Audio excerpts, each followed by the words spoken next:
Bismillahirrahmanirrahim. Assalamualaikum warahmatullahi wabarakatuh. Alhamdulillah, nahmaduhu wa nasta'inuhu wa nastaghfiruh wa na'udzu billahi min syururi anfusina wa min sayyiati a'malina. May yahdihillahu fala mudilla lahu wa may yudlilhu fala hadiya lahu. Asyhadu an la ilaha illallah wahdahu la syarika lah wa asyhadu anna Muhammadan abduhu wa rasuluh.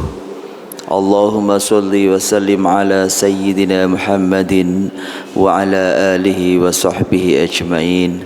Amma ba'du. Qala Allah ta'ala fil Qur'anil Karim wa huwa asdaqul qailin. Bismillahirrahmanirrahim. Daraballahu mathalan qaryatan kanat aminatan mutmainnah ya'tiha rizquha raghadan min kulli makan fakafarat bi an'amillah fadhaqaha Allahu libasal jawi wal khaufi bima kanu yasnaun. Quran surat An-Nahl ayat 112. Allah telah membuat perumpamaan. Negeri itu makmur, rakyatnya damai sejahtera, rezekinya banyak dari berbagai macam penjuru datang, minyak buminya melimpah, pertaniannya menghasilkan, lautnya penuh dengan ikan, rezekinya banyak. Tapi fakafarat bi an'amillah, ternyata rakyatnya dia ingkar kufur terhadap nikmat Allah. Apa yang terjadi? Fa'adzaqahallahu libasal jawi wal khaufi bima kanu yasnaun. Allah akan menimpakan kepada mereka kelaparan, ketakutan, kekhawatiran dikarenakan apa yang telah mereka perbuat. Quran surat An-Nahl ayat 112. Kalau negeri Indonesia ini, negara Indonesia ini ingin tetap menjadi negara yang makmur, maka syaratnya jangan sampai ada yang kufur terhadap nikmat Allah. Zaman dulu kalau orang kufur terhadap nikmat Allah, dia malas sholat zaman dulu. Lalu tak mau dia beramal soleh, malas berbuat baik dan rajin maksiat. Ini zaman dulu. Maka kalau di zaman sekarang boleh jadi kufur terhadap nikmat Allah itu ibaratnya orang yang lagi makan enak sambil nonton sinetron tapi lupa baca basmalah. Kiranya seperti itu. Oleh karena itu negara kita ini makmur, itu adalah merupakan amanah dari Allah. Maka jagalah amanah itu dengan sebaik-baiknya. Janganlah engkau sia-siakan amanah itu. Siapapun yang menyanyiakan amanah berarti berkhianat kepada Allah. Berkhianat kepada Allah dosa besar. Dosa besar maka akan masuk neraka. Kalau ayat Quran tadi ini ditafsirkan di zaman sekarang, di An-Nahl ayat 112, itu ibaratnya negara ini makmur, rakyatnya sejahtera, sawahnya luas, hasilnya pun melimpah, yang melaut dapat ikan banyak. Tapi apa yang terjadi? Rakyatnya suka buang sampah di sungai, pejabatnya dia suka korupsi uang rakyat. Kemudian kalau turun hujan, bukan alhamdulillah yang terucap dari bibirnya, tapi dia bilang, oh jemuranku belum diangkat. Itu yang terjadi. Ini ibaratnya seperti zaman dulu masa Musa alaihissalam. Itu ketika hidup di negeri Mesir sana, maka ada presiden namanya Fir'aun. Fir'aun itu presiden. Jadi banyak Fir'aun itu 1, 2, 3, 4 gitu. Nah, kita kalau bilang yang terakhir itu yang kedua, berarti cuma 1 dan 2. Pada masa Musa ini Fir'aun yang paling kejam.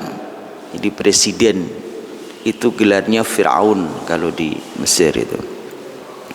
Diberi sungai Nil, airnya jernih, warnanya biru. Orang Mesir kalau minum air Nil, dia tak perlu memasak, mineralnya bagus. Sudah diteliti dari orang-orang peneliti dari berbagai macam negara. Tak perlu dimasak, langsung saja diminum.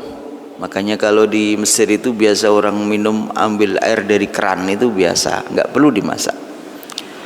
Bisa juga untuk kebutuhan rumah tangga yang lain, bisa juga untuk mengairi sawah, ladang, kebun, sehingga kurma tumbuh, gandum tumbuh, buah-buahan itu tumbuh semuanya.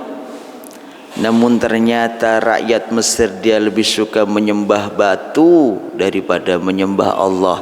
Inilah yang namanya kufur terhadap nikmat Allah itu. Oleh karena itu, kalau kita ini diberikan nikmat oleh Allah, jangan kau tutup nikmat itu dengan kufur, ingkar atas semuanya. Jangan. Karena sungguhnya apabila engkau kufur terhadap nikmat Allah, maka akan hilanglah kesempatan kalau Allah itu akan menambahkan kepada kita semua nikmat yang lebih besar lagi. Engkau sendiri yang telah menutupnya, maka ini jadi persoalan besar. Oleh karena itu, negeri yang makmur ini, rakyatnya sudah pada punya pekerjaan, pekerjaannya layak cukup untuk mencukupi kebutuhan kita sehari-hari. Maka kalau kita melihat semacam ini, jangan hanya engkau gunakan nikmat yang diberikan oleh Allah hanya sebatas untuk makan saja. Apa yang diajarkan oleh Allah, buatlah itu sebagai sarana wasilahmu untuk dakwah, untuk menegakkan agama Allah. Itu yang diajarkan oleh Allah. Jadi kalau diberikan oleh Allah meskipun sedikit buat kita di mata manusia, maka tetap ucapkanlah alhamdulillah. Diberi ujian kecil, bilanglah alhamdulillah, karena nikmat setelahnya itu akan lebih besar dari ujian itu. Kenapa rupanya banyak orang itu yang kalau sedikit-sedikit dikasih dia bilangnya aduh, dikasih banyak pun juga bilang aduh, dikasih panas katanya gerah, diberi hujan katanya basah, diberi jodoh katanya kok begini ya pemberiannya. Tuh bayangin, ada orang yang dia kalimatnya cuma aduh, aduh, aduh yang keluar dalam setiap hari itu. Cobalah kalau itu dihilangkan, lalu yang muncul dari mulut yang manis ini hanyalah kalimat alhamdulillahi rabbil alamin. Alangkah indahnya kehidupan ini jikalau banyak orang mengucapkan alhamdulillahi rabbil alamin. Coba ada petani yang gagal panen, itu karena dia bersyukur kepada Allah masih bisa senyum meskipun dia gagal panen. Ucapan dari mulutnya yang keluar alhamdulillahi rabbil alamin. Pedagang kecil, dia untung kecil, nggak dapat apa-apa lah orang bilang. Tapi kalau dia bersyukur kepada Allah, maka mulutnya masih bisa senyum, lalu tetap mengucapkan alhamdulillahi rabbil alamin. Karyawan gajinya pas-pasan, kalau dia ini mau bersyukur kepada Allah masih bisa senyum, lalu mulut manisnya pun mengucapkan alhamdulillahi rabbil alamin. Guru ngaji, oh jangan diteruskan kalau yang ini ya kan, nanti nggak enak ujungnya. Ini alhamdulillah itu harus diucapkan, rasa syukur itu. Kenapa rupanya? Karena bisa menenangkan hatimu. Kalau hatimu itu sudah tenang, apapun yang engkau lakukan itu jadi enak. Hati ini tenang, lebih-lebih bapak ini yang rajin ke majelis taklim seperti ini, mengingat kepada apa yang disampaikan oleh Allah, itu merupakan sebuah ucapan firman itu. Tak mungkin Allah itu bohong. Tafassahu fil majalis fafsahu yafsahillahu lakum. Engkau datang ke majelis ini, oh fafsahillahu lakum, pasti Allah akan melapangkanmu dari semuanya. Tidak hanya engkau lapang mendapatkan informasi ilmu pengetahuan, tapi engkau akan dilapangkan sehatmu, dilapangkan rezekimu. Kalau ada orang selalu bertanya, aku ini susah pak, aku kemarin kena musibah, aku kemarin diuji sama Allah. Lalu kita bertanya, Bapak masih sering datang ke majelis taklim di Darussalam? Masih, Pak. Alhamdulillah. Artinya tak akan lama lagi, tak ada kata ujian itu akan terus datang. Dia akan segera pergi, lalu datang rahmat dari Allah yang lebih besar daripada ujian itu. Jadi kalau orang itu selalu mengeluh, tanya sajalah, Bapak sudah masih datang di majelis taklim? Kalau dia bilang masih, alhamdulillah, tak usah ragulah, karena Allah berfirman, tafassakhu fil majalis fafsakhu yafsakhillahu lakum. Allah, Ustadz kemarin ceramah ya Allah, kau curahkan langsung, tak perlulah kepada manusia. Buat apa kau curhat kepada manusia? Tak akan lama manusia itu akan berubah hatinya. Tak akan lama manusia terkadang membuat kecewa. Hari ini dia baik, mungkin boleh jadi nanti siang dia berubah, sore nanti berubah lagi, malam berubah lagi. Begitulah manusia. Tapi beda dengan Allah. Ketika engkau curhat kepadanya sampai kapanpun, dia adalah Rabbuna Rabbi Qadil Jalal. Dialah yang akan memberikan keputusan yang terbaik dalam hidup ini. Kau curhatkan kepada Allah, Allah, aku punya masalah kecil, kau uji aku. Cukuplah, aku sudah rajin datang ke majelis taklim. Tiap minggu pagi aku datang di sana. Seperti yang telah dinyatakan Rasul, sebelum subuh aku sudah sholat 2 rakaat. Aku jamaah sholat subuh. Setelahnya itu aku zikir bersama, lalu doa bersama. Kemudian aku ikut majelis taklim. Aku tutup dengan sholatul isyraq, sholat isyraq. Aku tutup lagi dengan sholat duha. Ya Allah, itu yang kulakukan setiap hari Minggu. Minimal aku setiap minggu dapat kiriman besar. Hilangkanlah semuanya itu. Itulah wasilahku. Begitu ya seharusnya yang sebenarnya. Kalau orang ini mau berwasilah, kalau seorang ini mau meminta sesuatu kepada Allah, maka engkau harus memberikan kepada Allah sesuatu yang terbaik. Maka pastilah Allah itu tak akan ingkar. Tafassakhu fil majalis fafsakhu yafsakhillahu lakum.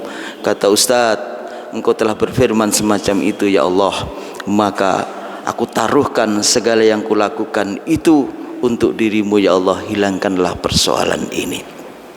Mari kita belajar dari sejarah Nabi Ayub alaihi salam. Nabi Ayub itu awalnya kaya raya, ternaknya banyak, anaknya banyak, istrinya cantik. Bagaimana tidak, istrinya itu cucunya Nabi Yusuf alaihi salam, namanya Rohmah. Namun diuji oleh Allah dengan penyakit yang susah disembuhkan. Diuji oleh Allah, penyakitnya susah disembuhkan. Ulama ada yang mengatakan 3 tahun, ada yang mengatakan 8 tahun, bahkan ada yang mengatakan lamanya 18 tahun. Silakan dipilih. Anggap saja 3 tahun saja sudah lama. Kemudian diuji oleh Allah, habis hartanya, rumahnya dijarah, hancur semuanya. Anaknya meninggal dunia, ternaknya, aset-asetnya enggak ada lagi. Bahkan dia pun diusir dari kampung karena penyakitnya, ditakutkan menular. Hanya dia bersama istri yang setia. Hanya istri yang setia bersamanya. Merawatnya, dia hanya terbaring di tempat tidur. Dicarikan makan. Istrinya rela bekerja hanya untuk bisa memberikan makan suaminya yang sudah terbaring enggak bisa apa-apa. Sampai akhirnya bekerja sana sini hanya dapat untuk makan. Diuji oleh Allah, enggak dapat pekerjaan. Mau tak mau Rohmah yang cantik ini, namanya juga cucunya Nabi Yusuf, itu rambutnya dijual sama orang Arab. Dipotong, diguntinglah rambut itu, dijual untuk beli makanan. Kemudian diberikan kepada suaminya, Ayub, makanlah ini. Selesai makan, dilihat rambut itu. Ditanya, kau potong rambutmu, Dik, katanya. Ini bahasa kita, ya kan? Dijawab, iya aku potong, Mas, itu sudah kamu makan. Ini saking sayangnya Ayub kepada istrinya, keluarlah ucapan itu, kalau aku sembuh nanti kupukul kau. Itu aslinya adalah ucapan kasih sayang yang begitu dalam. Dijual rambutnya untuk beri makan suaminya yang hanya tidur di atas ranjang, tak bisa berbuat apa-apa. Ini ujian. Lalu disitulah akhirnya, lihat lagi kita ke Quran surat Al-Anbiya. Wa ayyuba idh nada rabbahu, ketika Ayub dia kemudian curhat kepada Allah. Apa Ayub bilang? Rabbi inni masaniyadh dhurru wa anta arhamur rahimin. Tuhan Allah, aku ini kau uji Allah dengan penyakit ini. Ini ada ujian darimu, bertahun-tahun tak bisa apa-apa, semuanya habis kau uji, aku tetap tak akan meminta apa-apa. Wa anta arhamur rahimin, dan engkau yang paling penyayang di antara para penyayang. Lihat Pak, Bu, kalau kita ini hanya diuji masalah sedikit saja udah cengeng, aduh, kapan alhamdulillahnya?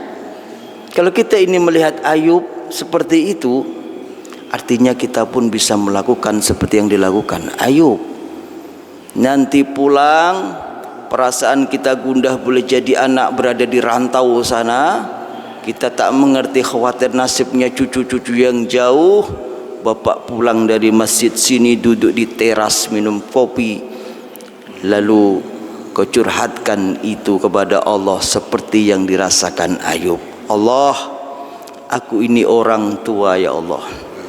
Tak ada orang tua manapun yang sayang kepada anaknya kecuali rasa kekhawatiran jikalau dia itu jauh dariku ya Allah.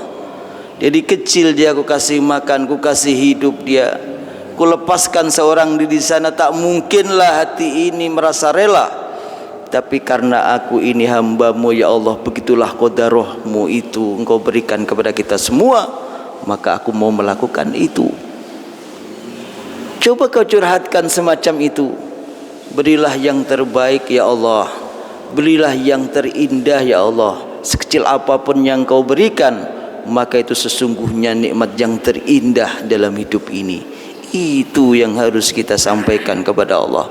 Hidup tak ada takut, hidup tak akan ada gundah, hidup tak akan ada khawatir sampai kapanpun, sampai ajal ini melepas dari diri kita ini. Lalu apa yang terjadi ketika Ayub dalam kondisi semacam itu? Allah pun lalu datang. Ayub, kau hentakkan kakimu di tanah. Ayub pun lalu menghentakkan kakinya di tanah.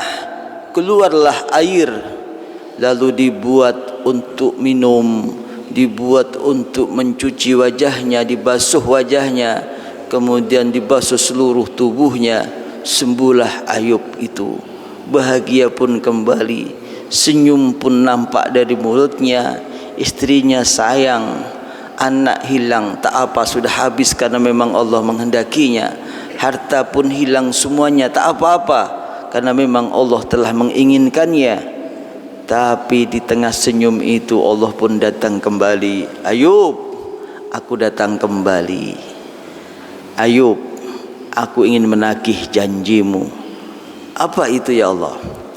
Kau ingin memukul istrimu, pukullah sekarang. Apa yang dilakukan Ayub? Di tengah kesedihan itu melihat istrinya, dia setengah protes. Dulu kan aku itu cuma obrol-obrol saja, omon-omon, ya kan? Kenapa ditagih omon-omon itu? Ternyata kalau kita ini mau janji sama orang, itu hakikatnya kita janjinya sama Allah, bukan sama orang. Jadi kalau kita ini ngomong sama anak, nak nanti kamu lulus nak, oh pajiru support nak. Nah, ingat itu Pak, itu kesempatan. Kalau itu omon-omon, tagihlah sama Allah. Ya Allah, aku dulu terlanjur omong itu janji samamu ya Allah. Bukalah pintu rezeki yang luas, pasti pajiru support. Tidak ada tidak. Karena Allah itu mengingin apa yang kau inginkan. Karena Allah itu akan mengikuti hatimu yang suci itu. Tapi taburlah suatu yang wangi dalam tubuhmu itu yang baik. Rajin-rajinlah ke Masjid Darussalam ini pagi. Setiap minggu pagi Kenapa rupanya? Itu bagian dari taburan-taburan wangi yang adalah dalam tubuhmu itu. Itu yang akan selalu bisa menjadi magnet untuk menarik perhatian Allah, mencuri perhatiannya untuk kita semua. Oleh karena itu, akhirnya Ayub pun dia menepati janjinya. Dikumpulkannya rumput-rumput kering di sekitar rumahnya itu, diikat kembali. Setelahnya diikat kembali, dipukulkan ke istrinya. Kaget istrinya itu. Kau marah sama aku, Ayub? Tidak, aku hanya sayang kepadamu. Memang beginilah cara sayangku itu padamu itu. Ini janjiku, ini pernah kuucapkan, ditagih oleh Allah Subhanahu wa taala. Jadi kalau engkau menerima apa yang ku lakukan padamu, artinya engkau telah sayang kepada Allah Subhanahu wa taala. Ayub dia senyum kembali, keluarganya bagus lagi, sejahtera lagi, dikembalikan oleh Allah 2 kali lipat. Silakan buka Quran surat Al-Anbiya, maka ada cerita itu. Ibu-ibu yang dirahmati oleh Allah, kiranya begitulah yang dikehendaki Allah dalam Quran surat An-Nahl ayat 112. Mudah-mudahan kita semua ini hari ini diberikan nikmat yang terbesar dalam hidup ini, yaitu iman. Amin Allahumma amin. Oleh karena itu, hari ini kita diberikan sehat jasmani, rohani sehat. Anak-anak cucumu semuanya, ponakan yang di rumah adalah akan menjadi generasi yang soleh-solehat. Rezeki kita, kesuksesan kita, karir kita tak ada batas sampai akhir hayat. Tak usah mengingat usiamu, saya sudah 60 Ustaz, saya sudah 65 Ustaz. Tidak, karena Allah telah menyatakan tafassahu fil majalis yafsahu yafsahillahu lakum. Tak ada kata usia di dalam ayat itu. Itu adalah sampai akhir hayat. Mudah-mudahan kita semua bagian dari ini semua yang diperhatikan oleh Allah. Amin Allahumma amin. Bapak Ibu yang dimuliakan oleh Allah, mari kita ucapkan rasa syukur ini. Hari ini kita diberi sehat jasmani, rohani, namun nikmat yang terbesar tetaplah iman. Maka ucapan yang mulia adalah Alhamdulillahi Rabbil Alamin. Kemudian salawat untuk Rasulullah sallallahu alaihi wasallam dengan ucapan Allahumma salli ala sayyidina Muhammad wa ala ali sayyidina Muhammad. Bapak Ibu yang dimuliakan oleh Allah, hari ini kita akan membicarakan babak baru, yaitu dinasti Fatimiyah. Kalau di Baghdad ini negara Arab, ada dinasti Abbasiyah. Lalu ditumbangkan Umayyah itu lari membuat dinasti baru di Andalusia, Cordoba. Itu adalah Bani Umayyah. Itu Eropa.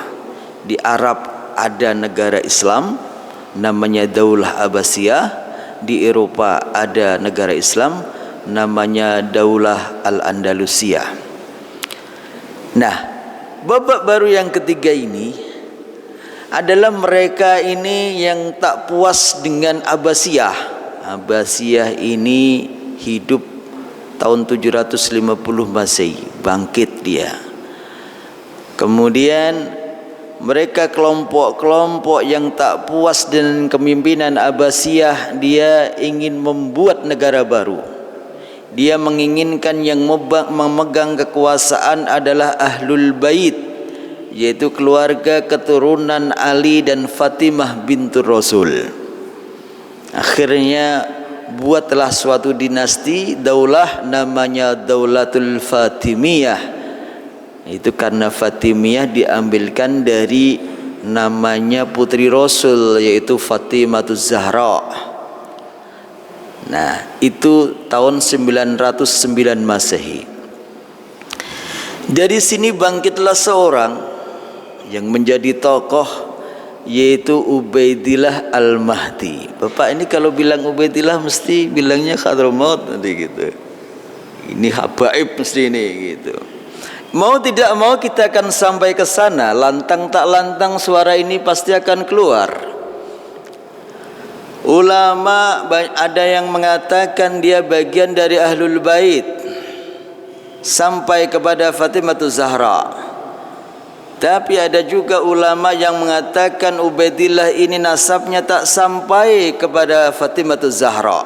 Mau lantang tak lantang, mau diucapkan, mau diam 1000 bahasa juga mau keluar suaranya.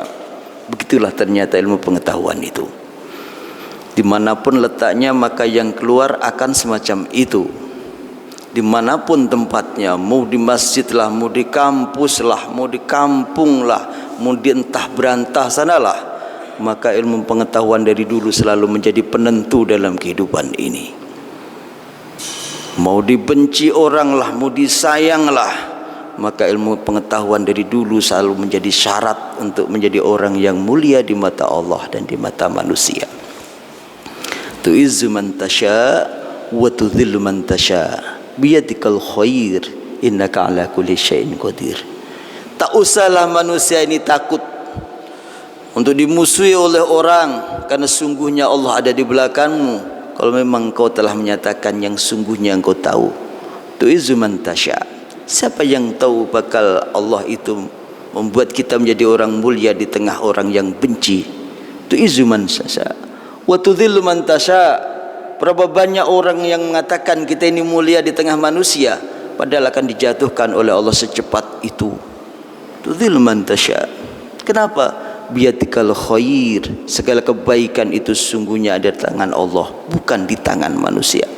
Maka tak usahlah gentar ketika manusia ini dibenci manusia. Tak usahlah gentar ketika manusia ini dijauhi manusia. Tak usahlah gentar ketika manusia itu terisolisir dari orang-orang yang lain, karena Allah akan memberikan tempat yang lebih mulia dari tempat itu. Begitu ceritanya, Bapak Ibu yang dimuliakan oleh Allah. Tapi ada ulama lain yang mengatakan dia nasabnya tak sambung sampai pada Fatimah bintur Rasul. Di antaranya adalah Az-Zahabi. Imam Az-Zahabi dalam kitabnya Syiaru A'lamun Nubala mengatakan bahwa nasabnya tak sampai kepada Rasulullah. Itu Ubaidillah. Lalu Ibnu Katsir yang biasa Bapak baca tafsirnya, dalam kitabnya Al-Bidayah wa Nihayah juga mengatakan bahwa nasabnya yang sampai kepada Fatimah Zahra itu tak sahih, ada yang dibohongkan. Maka akhirnya mereka mengatakan tak sambunglah nasabnya Ubaidillah itu sampai kepada Rasulullah. Dia orang biasa tapi mengaku menjadi keluarga Rasulullah dikarenakan kepentingan politik ingin mendirikan daulah Fatimiyah. Lalu orang ini bertanya, "Ustaz, bagaimana pendapatmu Ustaz? Begitu banyak buku yang telah engkau baca, kitab-kitab yang telah engkau fahami, kau analisa. Kiranya apa yang ada di pendapatmu itu untuk kami dengarkan?" Maka jawabnya adalah, mau dia nasab, mau dia nasib, maka bagi kita ini akan hanya melihat manusia baik ketika ia taat kepada Allah dan menjauhi segala larangannya. Bagaimana dia? Dia taat sama Allah Ustaz, terus larangannya dijauhi Ustaz. Oh, dia orang soleh, dia orang baik. Kita hormati, kita hargai. Jadi kita ini menghargai bukan karena nasab atau nasib, tapi kita menghargai dia karena kesalehannya. Berani dia melaksanakan perintah Allah, menjauhi larangannya, maka itulah orang soleh itu. Berat kalau kita bicara tentang takwa itu.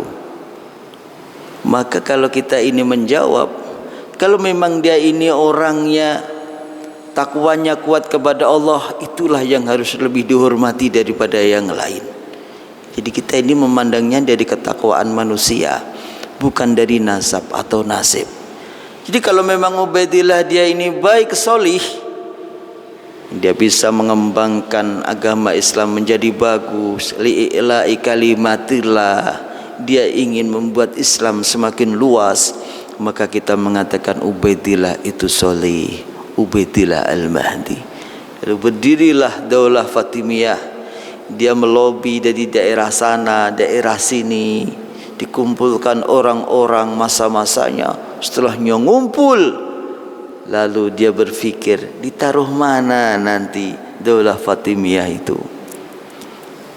Lalu jatuhlah pada pilihan, dia ditaruh di tempat namanya Al-Mahdiyah. Nih Al-Mahdiyah, kalau sekarang ini negara Tunisia. Dia berada di Afrika Utara, dikapit oleh dua negara, Aljazair dan Libya. Ini dekat Mesir nih, karena sebelahnya Libya Mesir. Ya, saya belum pernah ke sana, tapi budayanya sama. Sebelahnya lagi Sudan. Kalau Sudan, saya hampir setiap Ramadan main ke Sudan, karena teman-teman banyak yang ambil magister di Sudan. Selesai S1 di Al-Azhar di Mesir, ngambil S2-nya di Sudan. Itu karena Sudan tuh paling mudah kuliah. Yang sulit ya di Al-Azhar itu. Nah, kalau orang bilang itu lah asal berangkat aja lolos lah gitu. Itu cuma pakai kereta api, murah, nggak usah pakai iqomah, nggak usah pakai visa ke Sudan itu. Kalau dari Mesir cukup ditunjuk ke paspor aja udah bisa masuk Sudan. Naiknya kereta api murah meriah, dan di Sudan itu belanjaan murah. Jadi kalau cuma liburan di sana 2 minggu atau apa, pulang lagi ke Mesir, itu sudah sering terjadi dilakukan orang-orang yang ada di Mesir sana. Nah, ini kalau ini Tunisia. Lalu dibuatlah istana yang berada di pesisir. Al-Mahdiyah ini pesisir, Pak. Jadi Al-Mahdiyah ini istananya dibangun di pesisir. Alasannya adalah lebih mudah menjaga keamanan. Jadi yang belakang itu laut, yang depannya pintu gerbang istana, sehingga akhirnya cukup menjaga dari depan, nggak perlu menjaga dari belakang. Sama dengan Konstantinopel itu, sama dengan Turki Utsmani sama. Jadi dia modelnya begitu, sehingga akhirnya lebih ringan dalam penjagaannya. Kalau ada musuh datang, tinggal dari depan, tak perlu mikir dari belakang, karena belakang laut. Nah, itu yang dilakukan oleh Ubaidillah Al-Mahdi itu. Dia buat kerajaan di situ. Orang bilang Daulatul Fatimiyah. Ternyata penduduknya banyak nelayan di situ. Jadi penduduknya mata pencariannya nelayan. Tapi daerahnya itu yang bagian utara itu subur, banyak turun hujan. Jadi jangan dikira di Arab itu nggak ada hujan, Pak. Ada daerah yang hampir di musimnya itu ada seperti musim hujan. Jadi kalau dari musim dingin mau pindah ke musim panas, atau sebaliknya musim panas beralih ke musim dingin, itu hujan turun, Pak. Banyak hujan turun di daerah tertentu. Kalau di Mesir, pengalaman saya dulu itu, yang banyak turun hujan itu namanya provinsinya Syarqiyah. Kotanya namanya Zakozik. Kalau musim mau lihat hujan, saya dulu itu kangen sama hujan. Di pertengahan musim saya main di kawan-kawan yang kuliah di provinsi Zakozik. Kalau saya kan provinsi Kairo di ibu kota. Lah kalau mau kan ada di Zakozik dulu. Kalau Pak Yai Khalid Murad dulu di Iskandaria. Nah, kalau saya di Kairo. Jadi kalau mau lihat hujan, datang ke Zakozik, ke rumah teman, 2 minggu di sana, hujan turun, Pak. Hampir setiap hari kayak di Bogor itu. Jadi jangan dikira di Arab nggak ada hujan. Ini kalau nggak pernah tinggal di sana susah juga cerita saya, ya kan? Makanya ini Ustadz Nurdin nih hebat ya. Ustadz nanti mengaji dia Sirah Nabawiyah, pasti di dalamnya ada peradaban Islam. Ustadz ini yang ngisi yang paling cocok. Undanglah saya sini. Kemarin yang dari Kalicari Pak Bena nyari dia. Juga mau hari Minggu hari yang sama. Saya bilang kalau hari Minggu harus di atas jam 7, saya bilang gitu. Kalau enggak gitu enggak ada, karena bertabrakan dengan yang di Darussalam. Yang di sore yang di Telogosari harus di atas jam 3. Karena saya ngajar dulu siang di pasca sarjana. Jadi kita ini akhirnya bergulung-gulung dengan waktu dalam hidup itu. Ternyata Ustadz Nurdin hebat. Dia ini menganalisis orang-orang yang ceramah di sini ini, orang-orang yang dipilih sesuai dengan keadaan dan posisinya. Saya dulu di Arab bisa bercerita, kalau nggak di Arab bagaimana bisa cerita peradaban sana? Nggak mungkin, dan orang nggak akan percaya. Ustadz nih kapan tinggal di sana cerita ini? Saya yakin orang yang mendengarkan pun dia tak akan mau dengar banyak-banyak. Tapi kalau pernah hidup di sana, bukan cuma tur loh ya. Kalau sebatas orang umroh mampir Mesir nggak akan mungkin tahu peradaban. Harus dia menjadi pelaku peradaban itu. Pernah ngalami hidup di sana, pernah merasakan. Itu baru namanya pelaku peradaban. Makanya saya bilang, oh hebat ini Ustadz nih. Ya meskipun diam saja nggak disampaikan, tapi kita ini juga menilai begitu. Jadi di Arab itu ada musim hujan, Pak. Jadi setiap masa peralihan itu, dari musim panas ke musim dingin atau sebaliknya musim dingin ke musim panas, maka ada musim hujan di sana. Nah di daerah utara Tunisia itu sering terjadi hujan. Akhirnya tanahnya subur, bisa ditumbuhin kurma, gandum itu harus banyak hujan, jagung, ada nanam sutra, ulatnya itu tumbuhannya, kemudian ulatnya sutra. Kemudian akhirnya rempah-rempahnya pun juga melimpah itu di Tunisia bagian utara. Jadi di Al-Mahdiyah, Daulah Fatimah yang di bagian utara itu melimpah ruah itu hasil pertaniannya. Lalu yang bagian selatan ternyata gurun pasir. Orang bilangnya Sahara, bahasa Arabnya Sokhra. Ditumbuhnya di sana itu bukan lagi kurma, bukan lagi gandum, tapi emas, Pak. Ladang emas itu yang ada di. Ternyata ini Ubaidillah Al-Mahdi ini pintar, dia nyari tempat itu. Lengkap dia dengan pantainya, di mana orang-orang Eropa itu mudah untuk bisa datang. Tempat ada pertaniannya, nggak bakal kelaparan, gandum selalu melimpah. Oh, kekayaan yang bisa dijual ke orang-orang Eropa, ada emas, ada tambangnya, kuat di sana. Milih tempat itu pintar dia. Jadi ternyata orang sekarang, orang dulu itu nggak jauh pintar dengan orang sekarang ternyata. Jadi begitulah. Akhirnya berdirilah Daulah Fatimiyah di situ itu. Siapa pendirinya? Ubaidillah Al-Mahdi itu. Orangnya sopan-sopan budayanya. Meskipun orang pesisir tak seperti pesisir kita. Jadi doktoral saya itu tasawuf, Pak. Jadi orang Muhammadiyah hebat ya. Orang tasawuf itu biasanya susah masuk di Muhammadiyah. Jadi doktoral saya di tasawuf, penelitian saya terakhir ini di daerah orang-orang nelayan sana, di Moro Demak sana saya neliti itu. Orang-orang laut, hasil penelitian saya itu tahun 2022, itu orang-orang yang ada di nelayan, masyarakatnya itu kehidupannya keras. Kalau suara itu harus lantang, kalau nggak gitu nggak didengar. Kenapa rupanya? Karena biasa hidup di laut, ombak itu gemuruhnya keras, maka dia keras. Suaranya ikut keras, karakternya ikut keras. Sedikit-sedikit dia bisa adu mulut, bahkan boleh jadi adu jotos. Meskipun nanti pun duduk lagi selamatan bareng-bareng. Nanti habis selamatan janjian, yuk nanti minum congyang yuk di ujung sono habis selamatan. Jadi ini penelitian, Pak, nggak mungkin bohong. Saya udah ada di sana, udah sampai di sana. Jadi kalau diteliti orangnya ada sebel yang diteliti itu. Tapi kita bercerita apa adanya. Itu budaya, Pak. Jadi tapi beda dengan mereka orang nelayan yang ada di Al-Mahdiyah. Ini artinya saya mau membandingkan ini. Al-Mahdiyah itu lembut-lembut Pak, dan sampai sekarang.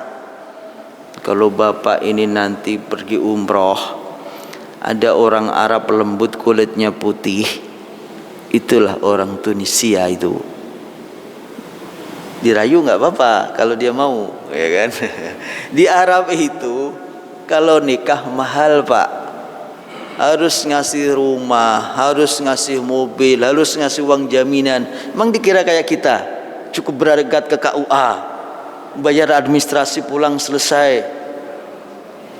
Pak Mario, hanya sebatas murah Pak kalau di kita ini Pak. Jangan terlambat. Nanti kalau sudah terlambat jadi mahal, ya kan? Ini kalau di Tunisia mahal, di Arab mahal. Ini kalau nggak pernah di Arab nggak bisa cerita. Makanya saya bilang ini budaya Pak. Makanya saya bilang Ustadz Nurdin hebat.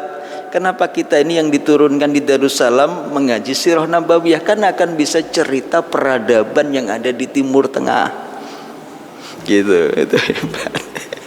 Gak rugi Darussalam ada Ustadz Nurdin, gak rugi. Just pokoknya.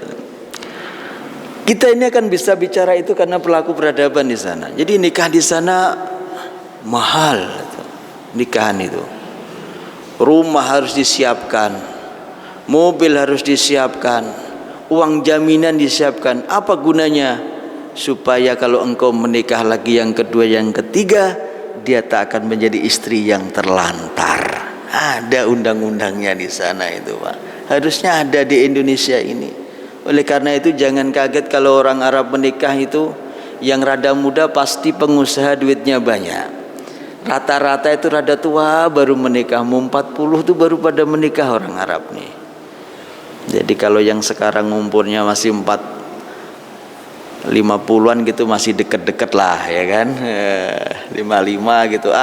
Kawan-kawan aja itu baru nikah 15 tahun gitu, ya kan? Nah, bapak-bapak kalau umroh di sana, nah, ketemu ada wanita cantik, putih kulitnya karena banyak kawin silang dengan orang-orang Eropa, menikah silang.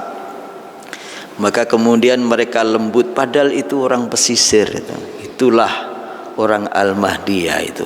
Sopan, lembut. Kalau berpakaian, gaunnya putih sukanya, dari ujung kepala sampai ujung kaki. Hanya kelihatan matanya saja.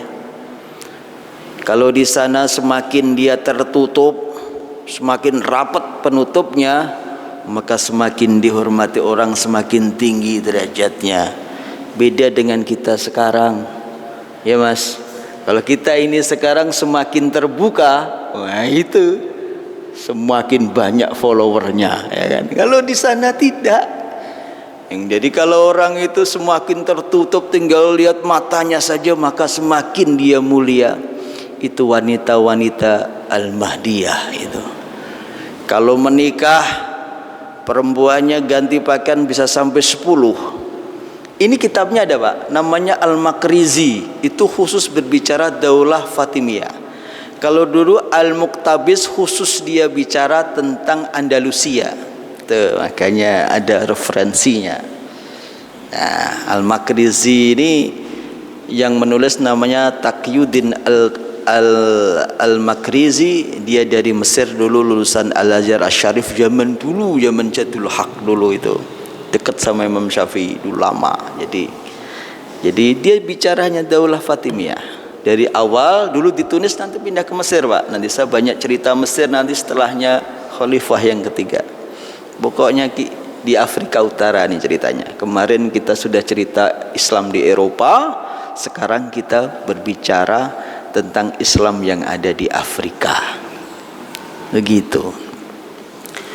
Kalau pernikahan bisa ganti 10 kali Bu bajunya Bu. Orang Arab, orang Tunisia, orang Al-Mahdiyah, Daulah Fatimiyah. Keluar dia pakai baju merah, masuk lagi keluar putih, masuk lagi keluar kuning, keluar biru, begitu warna-warni kayak pelangi itu. Jadi memang sudah budaya, semua warna dipakai. Nanti suaminya dia suka istrinya itu pakai warna apa itu. Nah itu nanti yang sering dipakai. Oh ternyata nampak cantik ini, adik ini kalau pakai baju warna hitam karena kulitnya putih. Nah, nanti gaun-gaun di rumah ini yang dihangerin itu warna hitam. Oh, adik ini kalau pakai warna rada kuning-kuning muda ini, rada krem ini, oh nampak anggun sekali. Nanti berarti kehidupannya lebih banyak dia warna krem. Ini kalau dicuci gampang, kalau duduk-duduk di mana nggak cepat kotor. Misalnya ada yang seperti itu prinsipnya. Ini mereka. Lalu diiringi juga musik. Jadi ternyata musik dari dulu juga sudah ada. Namanya ma'luf. Mal'uf, maaf. Namanya mal'uf. Al-mal'uf itu musik yang berada di Al-Wahdiyah sana itu. Musiknya itu yang mengiringi banyak orang, Pak. Bisa 15, 10 sampai 15. Begitu yang mengiringi musik itu. Jadi kalau kita ini namanya organ tunggal itu kan seorang diri sih, Pak. Pakai organ itu seorang diri, paling ditambah gitar satu, ya penyanyinya yang banyak. Yang paling suka yang ngantar pulang penyanyinya, ya kan itu biasanya kalau kita begitu. Nah, ini tidak. Al-mal'uf itu dia pengiringnya banyak. Kalau di Indonesia ini kayak yang ditampilkan Cak Nun itu loh, Kiai Kanjeng itu. Cuma bedanya Cak Nun itu dirubah jadi Jowo-jowo itu ada saron, ada gong gitu. Nah itu kalau mal'uf tidak, tetap dia Arab gitu. Tapi pengiringnya seperti itu. Mungkin Cak Nun itu juga terinspirasi dari sono lah, kira-kira ngono kan ya. Wong jenenge dolane adoh mestine pikirannya ya adoh gitu loh. Bahasa kita gitu. Nah, diiringilah musik-musik itu. Bahkan mal'uf itu biasa juga dibuat untuk ngiringi sholawatan. Jadi selain juga ada pernikahan, ada juga sholawatan. Nanti bapak minum kopi di emperan, setelah curhat sama Allah, buka YouTube, tulis mal'uf. Nah, oh kayak gini toh itu. Di zaman sekarang itu realistis ilmu pengetahuannya. Jadi sampaikan saja yang realistis itu. Sekarang ini umat sudah pada pinter, nggak usah dibohongi kayak zaman dulu, udah berubah sekarang. Maka Bapak Ibu semuanya ini sudah jamaah-jamaah yang pinter. Bagaimana menerjemahkan Al-Quran dalam kehidupan sehari-hari dengan cara yang pinter juga. Itu. Setelahnya itu makan-makan. Kalau orang Al-Mahdiyah itu kalau makan-makan aib seorang diri, Pak. Lihat nih, kecuali nggak ada orang lagi. Kalau ada tetangganya lewat itu dipanggil. Dilihat nih budayanya nih, Bapak bisa niru nih. Mudah-mudahan saya yang lewat, ya kan? Ini kalau makan dia selalu panggil kawan. Sini saya masak enak, kita makan bersama. Kalau makan sendiri aib kalau di mal'uf itu. Maaf kalau di Al-Mahdiyah. Maka makan bersama-sama itu ternyata dia tidak hanya ingin menghadirkan supaya perut itu kenyang, tapi ingin menghadirkan hati ini ikut senang dengan bersilaturahmi ketemu orang-orang di sekitar itu. Itu budaya yang bagus. Maka kehidupan mereka ini harmoni. Dibangun istana besar oleh Ubaidillah, dibangun pula masjid yang besar, masjid untuk ibadah, masjid juga untuk tempat majelis taklim. Di mana-mana masjid untuk ibadah dan majelis taklim sudah dari dulu.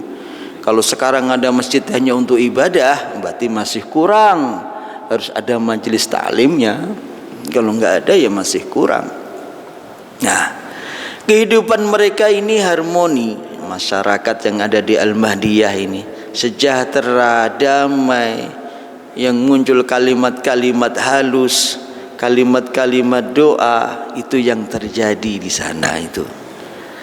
Kemudian Bapak Ibu yang dimuliakan oleh Allah, dalam perkembangannya Al-Mahdiyah ini lalu menjadi sebagai trading center orang-orang Eropa yang datang ke sana. Jadi ternyata Daulah Fatimiyah dibawa oleh Ubaidillah menjadi maju. Orang-orang Eropa ini datang ke Al-Mahdiyah dia. Ternyata banyak barang berharga di Al-Mahdiyah. Rempah-rempahnya bisa dibeli dibawa pulang ke Eropa. Emasnya bisa dibawa pulang ke Eropa. gandumnya bisa dibawa ke Eropa, dan masih banyak yang lain barang-barang berharga yang dibutuhkan mereka. Mereka datang dari Eropa, tidak datang menggunakan kapal feri, tak datang menggunakan kapal pesiar, mereka datang menggunakan kapal layar. Coba kalau salah pakai arah angin, Pak, kapal layar bisa nyasar kemana-mana, ya kan? Bisa nggak pulang. Jadi dia pakai kapal layar tetap semangat datang ke sana. Belum mengenal Shopee, Tokopedia, Lazada, belum mengenal free ongkir dan lain-lain. Tapi ternyata pesanan-pesanan mereka sudah banyak. Sudah ada yang pesan datang dari Italia, kami pesan gandum segini kapal, tolong jangan lupa diskonnya ya. Yang dari Andalusia, kami pengen emas, sudah ingin pesan 1 koper, jangan lupa diskonnya. Yang datang dari Prancis, kami ingin beli sutra, tapi jangan lupa diskonnya. Datang mereka dari Eropa, dan akhirnya Al-Mahdiyah, Daulah Fatimiyah itu menjadi marketplace-nya orang-orang Eropa itu. Maju, hasilnya banyak, untungnya besar. Daulah Fatimiyah pun maju, terdengar di mana-mana. Oh, di Afrika Utara sudah ada orang Islam, sudah ada negara Islam besar di sana. Eropa kagum, Eropa angkat topi kepada orang-orang Islam. Bapak Ibu yang dimuliakan oleh Allah. Kemudian pada akhirnya tahun 934 Ubaidillah ini wafat. Beliau meninggal dunia di usia 63 tahun setelah 25 tahun menjadi khalifah. Lalu dilanjutkan oleh putra-putranya, putranya yang melanjutkan Al-Qaim bi Amrillah, artinya orang yang menegakkan perintah-perintah Allah, itu nanti putranya. Tapi sebelum wafat dia berwasiat. Wasiatnya, nak, kalau nanti menjadi pemimpin, karena anaknya banyak, kalau nanti jadi pemimpin, nak, pimpinlah negara itu dengan ilmu pengetahuan. Ini catatan, Pak. Makanya tadi saya lantang, ilmu pengetahuan dibawa kemana-mana selamat, tidak ada yang tidak selamat. Ilmu pengetahuan itu sifatnya real, jadi langsung nampak di dunia nyata. Nak, nanti kalau kalian jadi pemimpin, nak, pimpinlah negara itu dengan ilmu pengetahuan. Jangan pakai ego, ananiyah, sifatul ananiyah berarti ego. Ini dari kitab Al-Makrizi yang saya sampaikan ke panjenengan ini. Tidak usah pakai ego, nak. Karena yang diinginkan masyarakat itu bukan kalian ini berebut tahta, tapi yang diinginkan kalian adalah yang berebut pahala. Jadi ini ingat ini. Jadi hidup di dunia ini nggak usah berebut jabatan, nggak usah, tapi berebutlah nilai-nilai kebaikan dalam hidup itu. Ini wasiat yang diberikan oleh Ubaidillah Al-Mahdi, diberikan, disampaikan kepada anak-anak turunnya, sehingga akhirnya berikutnya khalifah itu adalah dari orang-orang yang soleh. Bapak Ibu yang berbahagia. Kemudian untuk berikutnya Al-Qaim bi Amrillah, insyaallah akan kita sampaikan di pekan yang akan datang. Ini rada panjang karena kemarin saya sakit gigi, ya kan, nyun ngapunten. Igusi saya aboh ora iso gawe mangap, maka akhirnya wis jenenge alate ra iso gawe nyampeke, ya berarti izin kan gitu. Nah sekarang ini wis sembuh. Sekarang ini kemarin dikasih resep sama Pak Lukito, obatnya tak minum, lalu ditindak tangani sama Bu Devi belakang masjid sini, karena saya keluar askes kesehatan saya di Bu Devi itu, ini keluarganya, jadi giginya di situ. Ini masih perawatan beliau nih, 3 hari datang, 3 hari datang, 3 hari datang sampai sembuh. Mudah-mudahan kita semua diberi sehat oleh Allah Subhanahu wa taala. Kemudian anak-anak, cucu, ponakan semua yang di rumah jadi generasi yang soleh-solehat, Bapak Ibu. Dan rezeki kita, karirnya panjenengan semua tak terbatas oleh usia. insyaallah sampai akhir hayat akan selalu berkah. Amin Allahumma amin. Akhirul kalam, wassalamualaikum warahmatullahi wabarakatuh. Assalamualaikum. Allahumma salli ala